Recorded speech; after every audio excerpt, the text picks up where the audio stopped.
Jatayu earth സെൻറ്റേഴ്സിൻ്റെ parking ഗ്രൗണ്ടിലാണ് നമ്മൾ വാഹനം park ചെയ്തത്. തുടർന്ന് നമ്മൾ ടിക്കറ്റ് എടുക്കാനായിട്ട് കൗണ്ടറിലേക്ക് എത്തി.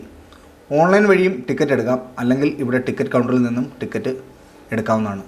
ടിക്കറ്റ് നിരക്കുകളെല്ലാം തന്നെ ഇവിടെ പ്രദർശിപ്പിച്ചിട്ടുണ്ട്. കൃത്യമായി വായിച്ച് മനസ്സിലാക്കാനുള്ള സൗകര്യമുണ്ട്. 10 മണി മുതൽ വൈകുന്നേരം 5 മണി വരെയാണ് ഇവിടുത്തെ ഒരു സന്ദർശന സമയം. 236 + GST ആണ് ഇവിടുത്തെ പ്രവേശന ഫീസ്. ഒരാൾക്കാണ് 236 + GST എടുക്കേണ്ടത്. അങ്ങനെ ആദ്യ ടിക്കറ്റ് എടുത്തു കഴിഞ്ഞാൽ 2 മാർഗ്ഗങ്ങളിലൂടെ നമുക്ക് ജഡായു പാറയിലേക്ക് എത്താം. ഒന്ന് കാൽനടയായി പോകാം, രണ്ടാമത് കേബിൾ കാർ വഴിയും പോകാം. കേബിൾ കാർ വഴി പോകുവാൻ ആഗ്രഹിക്കുന്നവർക്ക് ഒരു ടിക്കറ്റ് കൂടി എടുക്കേണ്ടി വരും. 263 + GST ആണ് അവിടെ നൽകേണ്ടത്. അപ്പോൾ ചെക്കിംഗ് എല്ലാം കഴിഞ്ഞ് വിശദമായിട്ട് പരിശോധിച്ചാണ് ഓരോരുത്തരെ അകത്തേക്ക് അവർ കടത്തിവിടുന്നത്. ആ ബോട്ടിലൊക്കെ കൊണ്ടുവന്ന് കൃത്യമായി പരിശോധിക്കും. അതുപോലെ തന്നെ പ്ലാസ്റ്റിക് ഉൽപ്പന്നങ്ങളൊന്നും തന്നെ കൊണ്ടുപോകാൻ അവർ അനുവദിക്കത്തില്ല. അങ്ങനെ കുറച്ച് നിർദ്ദേശങ്ങൾ നേരത്തെ തന്നെ ഉണ്ട്. ഈ നിർദ്ദേശങ്ങളെല്ലാം പാലിച്ചാണ് നമ്മൾ അകത്തേക്ക് പോകുന്നത്. അപ്പോൾ ഇവിടെ സെക്യൂരിറ്റി ജീവനക്കാരുണ്ട്, അവരെയാണ് നമ്മൾ ടിക്കറ്റ് കാണിക്കേണ്ടത്. തുടർന്ന് ഈ കാണുന്ന ഭാഗത്തു നിന്നും വലത് ഭാഗത്തേക്ക് ഉള്ള വഴിയെ സഞ്ചരിച്ചാലാണ്, കാൽനടയായി സഞ്ചരിച്ചാലാണ് നമുക്ക് ജഡായു പാറയിലേക്ക് എത്താൻ കഴിയും. കേബിൾ കാർ വഴി പോകുവാനാണെങ്കിൽ ഈ കാണുന്ന ബിൽഡിങ്ങിനുള്ളിലാണ് അതിനുള്ള സൗകര്യം ഒരുക്കിയിരിക്കുന്നത്.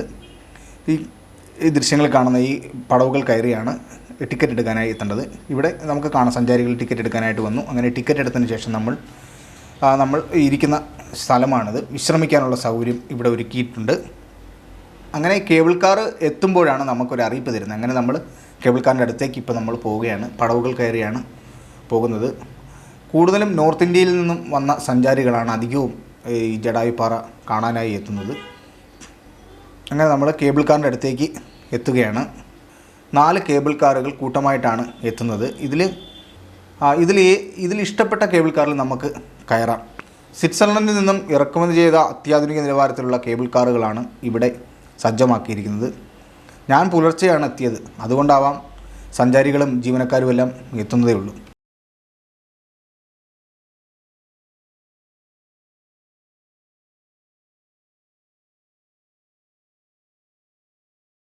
അപ്പോൾ കാർ മെല്ലെ നീങ്ങി തുടങ്ങി.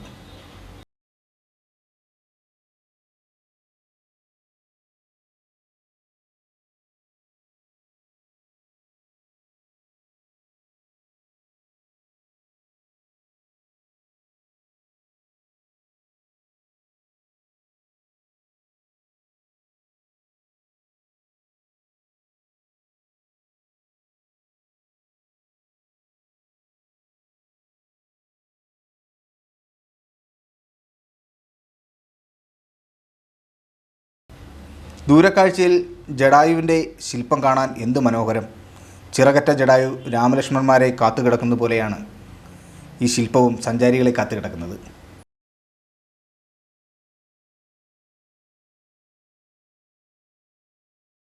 പൂർണ്ണമായും ഗ്ലാസിൽ പൊതിഞ്ഞ ക്യാബിനുള്ളിൽ താഴ്വരകളുടെ ഭംഗി ആസ്വദിച്ചുള്ള യാത്ര എന്ത് മനോഹരമാണ്! ഇത് വ്യത്യസ്ത അനുഭവമാണ് ശരിക്കും തീർക്കുന്നത്. നിലവിൽ 16 കാറുകളാണ് ഇവിടെ ഉള്ളത്. ഓരോ കാറിലും 8 യാത്രക്കാരെ വഹിച്ചുകൊണ്ടാണ് കേബിൾ കാറുകൾ സഞ്ചരിക്കുന്നത്. അങ്ങനെ നമ്മൾ കേബിൾ കാറിൽ നിന്നും പുറത്തേക്ക് ഇറങ്ങി അടുത്ത സഞ്ചാരികളെ വഹിച്ചുകൊണ്ട് വരാനായി കേബിൾ കാറുകൾ താഴേക്ക് യാത്രയായി. ഇനി നമുക്ക് പക്ഷിശില്പത്തിൻ്റെ അടുത്തേക്ക് പോകാം.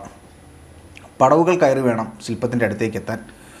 ശരിക്കും ഒരു സിനിമ സെറ്റ് എന്ന പോലെയാണ് നമുക്ക് തോന്നുന്നത്. അതിമനോഹരമായ രീതിയിലാണ് ഇവിടെ ഇത് രൂപകൽപ്പന ചെയ്തിരിക്കുന്നത്. നമ്മൾ ആദ്യം കാണുന്നത് ജഡായുവിൻ്റെ മുറിഞ്ഞ ചിറകിൻ്റെ ഭാഗമാണ്. ത്രേതായുഗത്തിലെ ജഡായുവിൻ്റെ പുനരാവിഷ്കാരമാണ് ശില്പത്തിനുള്ളിൽ ഒരുങ്ങുന്നത്. നിർമ്മാണം നടന്നു വരികയാണ്. സംവിധായകനായ രാജീവ് അഞ്ചലിൻ്റെ നേതൃത്വത്തിലാണ് നിർമ്മാണം.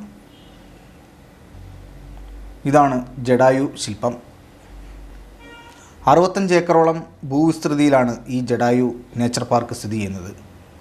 പക്ഷിശില്പത്തിൻ്റെ കണ്ണുകൾക്കും ഏറെ പ്രത്യേകതകളൊക്കെയുണ്ട്. ശില്പത്തിനുള്ളിൽ കയറി പക്ഷിയുടെ വലതു കണ്ണിലൂടെ നോക്കിയാൽ അറബിക്കടൽ കാണാനാകുമെന്നാണ് പറയുന്നത്. ഇടം കണ്ണിലൂടെ നോക്കിയാൽ സമീപത്തെ പ്രകൃതി ദൃശ്യങ്ങളെല്ലാം തന്നെ അതിമനോഹരമായി നമുക്ക് ആസ്വദിക്കാം. വിസ്മയം തീർക്കുന്ന ഈ പക്ഷിപ്രതിമയ്ക്ക് 200 അടി നീളവും 150 അടി വീതിയുമുണ്ട്. ഉയരമാകട്ടെ 70 അടിയും. സഞ്ചാരികൾക്ക് ശില്പത്തിനു ചുറ്റും നടന്നു കാണാനാകും. സമീപത്തായിട്ട് തന്നെ ശ്രീരാമക്ഷേത്രവുമുണ്ട്. ക്ഷേത്രത്തിലേക്ക് മാത്രമായി എത്താൻ പ്രത്യേക വഴിയാണുള്ളത്. എന്നാൽ ജടായുപ്പാറ സന്ദർശിക്കുന്നവർക്ക് ക്ഷേത്രത്തിലേക്ക് വരികയും ചെയ്യാം. നല്ല കാറ്റേറ്റ് ഇവിടെ ഇരുന്ന് വിശ്രമിക്കാൻ തക്ക എല്ലാ സൗകര്യങ്ങളും ഇവിടെ ഒരുക്കിയിട്ടുണ്ട്. കൾച്ചറൽ പ്രോഗ്രാമുകൾ ധാരാളം ഇവിടെ നടക്കാറുമുണ്ട്. മിനി സ്റ്റേജ് പോലെയാണ് ഇവിടെ ക്രമീകരിച്ചിരിക്കുന്നത്.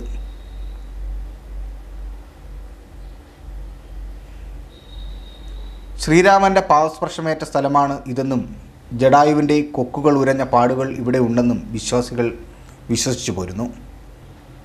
VIP ഗസ്റ്റുകൾക്കായിട്ട് ലിഫ്റ്റ് സൗകര്യവും അതുപോലെ തന്നെ ഹെലിപ്പാഡും എല്ലാം ഇവിടെ ഒരുക്കിയിട്ടുണ്ട്.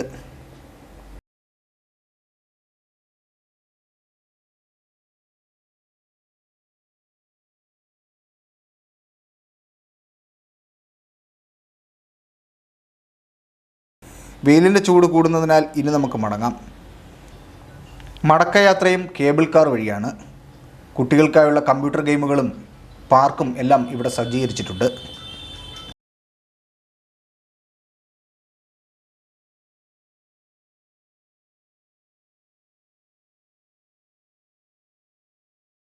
ടൊൾഡി തിയേറ്ററും കുട്ടികൾക്ക് ഏറെ ഇഷ്ടമാണ്.